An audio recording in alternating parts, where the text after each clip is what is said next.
Hello there, and welcome to another one of our Lexical Lab 1 Minute English videos. If you like this video, make sure you subscribe to our YouTube channel and check out our website www.lexicallab.com for details of our online courses. In one of my classes last week, we had quite a long conversation about presents and about different cultural traditions and norms connected to what kind of present you give when, whether you take presents when you go round to people's houses for dinner and so on.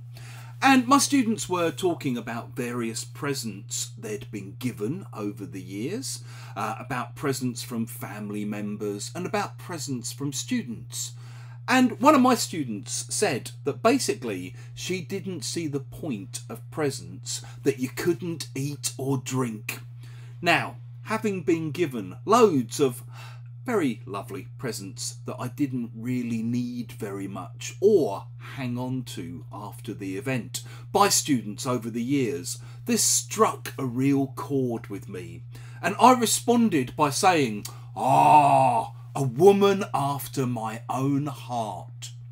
If you say to the person you're talking to, a woman after my own heart, or of course, a man after my own heart, you're basically saying, you think like I think. You have very similar tastes and preferences to me.